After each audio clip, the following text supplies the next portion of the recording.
Shalom, selamat pagi saudara yang dikasihi Tuhan Yesus Kristus. Selamat berjumpa dalam renungan pada pagi hari ini. Kita bersyukur kepada Tuhan karena kemurahan-Nya kita boleh bangun saat ini. Kesempatan yang Tuhan berikan kita mau pakai untuk hormat kemuliaan nama Tuhan. Mari sebelum kita mendengarkan renungan firman Tuhan, sama-sama kita berdoa. Bapa kami yang di sorga, Bapa dalam nama Tuhan Yesus Kristus, Bapa yang baik, Tuhan yang selalu mengasihi kami. Kami mengucap syukur kepadamu oleh karena berkat penyertaan Tuhan dari malam hingga pagi hari ini. Saat ini kami boleh bangun, itu semua karena anugerah kemurahan Tuhan. Terima kasih buat kesehatan, kekuatan, dan berkat kebaikan-Mu. Saat ini kami mau mendengarkan sabda firman-Mu. Urapi kami ya Tuhan agar kami mengerti akan kehendak-Mu dan taat melakukan firman-Mu. Dalam nama Tuhan Yesus kami berdoa. Haleluya. Amin. Saudara yang dikasihi Tuhan, pembacaan Alkitab kita pada saat ini terdapat dalam Wahyu pasal yang ke-10. Saudara dapat membacanya secara pribadi setelah mendengarkan renungan ini. Saya akan membaca Wahyu 10 ayat yang ke-5 dan ayat yang ke-6. Tertulis demikian. Dan malaikat yang kulihat berdiri di atas laut dan di atas bumi, mengangkat tangan kanannya ke langit.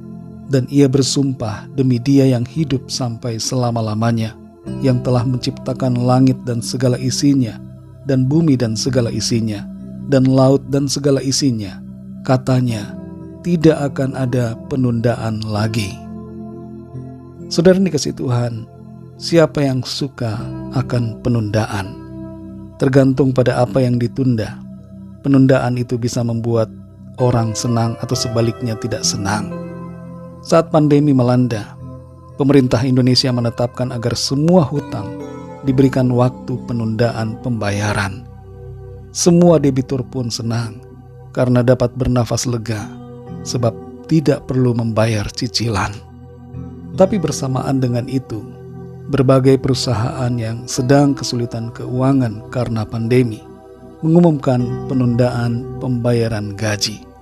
Terhadap ini tidak ada yang senang.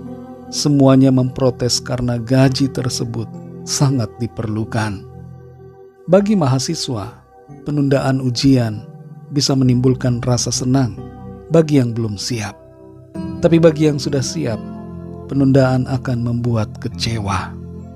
Berbicara tentang penundaan, dalam masa akhir zaman, ketika malapetaka demi malapetaka ditimpakan atas bumi, ada satu bagian ayat di sini di mana malaikat berkata, tidak akan ada penundaan lagi. Kita membaca bagian pasal 10 ini, di mana setelah sangkakala yang ke-6, sebelum sangkakala ke-7 dibunyikan, terdapat kejadian di mana seorang malaikat yang kuat turun dari surga, dan kakinya yang satu diinjakan di atas laut, sementara yang satunya di atas daratan. Malaikat ini membawa sebuah gulungan kitab kecil di tangannya, di mana isi dari gulungan kitab ini berkaitan dengan apa yang akan terjadi di atas bumi. Kita perhatikan perkataan yang diucapkan oleh malaikat yang kuat itu, bahwa tidak akan ada penundaan lagi. Kata lagi menunjukkan bahwa sebelumnya telah terjadi penundaan. Apa yang ditunda adalah masa penghukuman di akhir zaman itu, dan masa kedatangan Kristus yang kedua kali. Dan mengapa ditunda? Disebabkan karena Tuhan memberikan kesempatan dan waktu kemurahan bagi semua orang untuk bertobat dari dosa. Namun waktu kemurahan itu telah selesai dan tidak akan ada lagi penundaan. Sebaliknya saudara, waktunya akan dipercepat, bukan ditunda.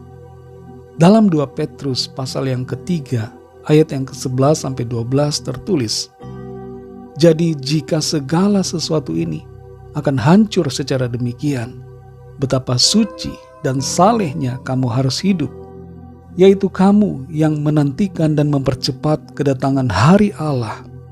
Pada hari itu langit akan binasa dalam api, dan unsur-unsur dunia akan hancur karena nyalanya.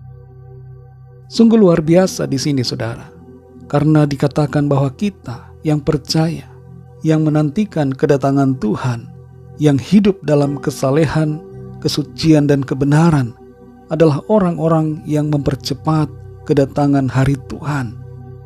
Tuhan tahu bagaimana setiap orang percaya menderita dan menanti-nantikan kedatangannya.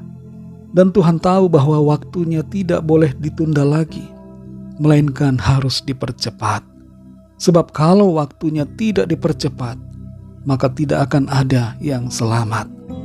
Dalam Matius 24 ayat yang ke-22, di situ Tuhan Yesus berkata, "Dan sekiranya waktunya tidak dipersingkat, maka dari segala yang hidup tidak akan ada yang selamat.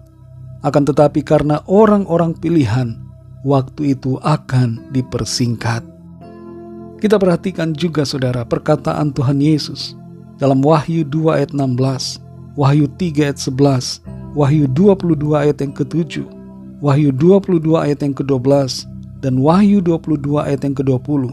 Di situ Tuhan katakan, "Aku datang segera." Ini menunjukkan bahwa benar tidak akan ada lagi penundaan, dan Dia akan bersegera datang dalam waktu yang dipersingkat. Saudara yang dikasihi Tuhan, bagian yang terutama yang harus kita lakukan adalah bersiap diri. Tidak usah kita mencari tahu kapan hari dan tanggalnya. Yang terpenting adalah kita bersiap dan selalu berdoa, menantikan Tuhan dalam kekudusan dan kebenaran. Bagi saudara yang bekerja, tetaplah bekerja. Lakukan tugas tanggung jawab saudara dengan sebaik-baiknya. Kerjakan profesi kita bagi hormat kemuliaan nama Tuhan.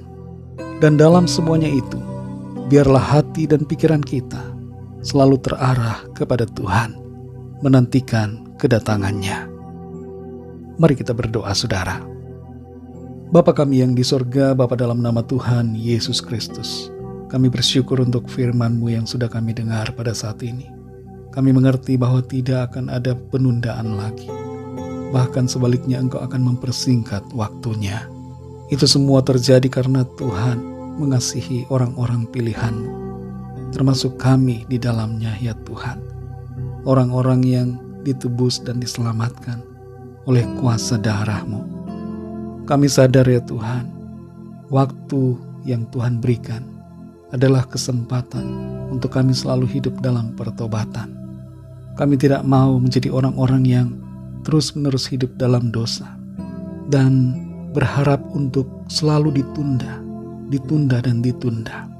Tapi kami mau hidup dalam sikap yang benar, menjadi pribadi yang mengasihi Tuhan, hidup dalam kekudusan dan kebenaran, sampai Engkau datang menjemput kami. Pimpin kami selalu ya Tuhan, agar kami hidup selalu dalam kebenaran-Mu. Berkati kami dan pimpin kami di sepanjang hari ini, dalam segala tugas dan aktivitas kami. Biarlah semua yang kami lakukan, itu semua menyenangkan hati Tuhan. Kami bawa kepadamu setiap pergumulan, setiap permohonan doa yang disampaikan, agar Tuhan melawat setiap kami, memberikan apa yang kami perlukan. Kami percaya kami dituntun Tuhan untuk selalu masuk dalam rencana-Mu. Terima kasih Tuhan. Kami percayakan seluruh hidup kami ke dalam tangan kasih-Mu. Dalam nama Tuhan Yesus Kristus, Tuhan dan Allah kami yang kudus, kami sudah berdoa dan mengucap syukur. Haleluya. Mari sama-sama kita berdoa doa Bapa kami. Bapa kami yang di sorga, dikuduskanlah nama-Mu. Datanglah kerajaan-Mu, jadilah kehendak-Mu di bumi seperti di sorga. Berikanlah kami pada hari ini makanan kami yang secukupnya, dan ampunilah kami akan kesalahan kami, seperti kami pun mengampuni orang yang bersalah kepada kami. Dan janganlah membawa kami ke dalam pencobaan, tetapi lepaskanlah kami daripada yang jahat, karena Engkaulah yang mempunyai kerajaan dan kuasa dan kemuliaan sampai selama-lamanya. Amin. Terimalah berkat Tuhan. Tuhan memberkati engkau dan melindungi engkau. Tuhan menyinari engkau dengan wajah-Nya dan memberikan kasih karunia. Tuhan menghadapkan wajah-Nya kepadamu dan memberikan damai sejahtera. Berkat anugerah dari Bapa Surgawi, cinta kasih karunia dari Tuhan Yesus Kristus, dalam persekutuan dan penghiburan Roh Kudus, menyertai saudara semua, sekarang ini dan sampai selama-lamanya. Dalam berkat nama Tuhan Yesus Kristus. Haleluya. Amin. Puji Tuhan, saudara yang dikasihi Tuhan, saya percaya firman Tuhan menjadi berkat dan kekuatan buat saudara semua, dan Roh Kudus akan menolong saudara untuk hidup senantiasa menuruti kehendak Tuhan. Tuhan Yesus memberkati saudara semua. Sampai jumpa dalam renungan yang berikutnya. Haleluya.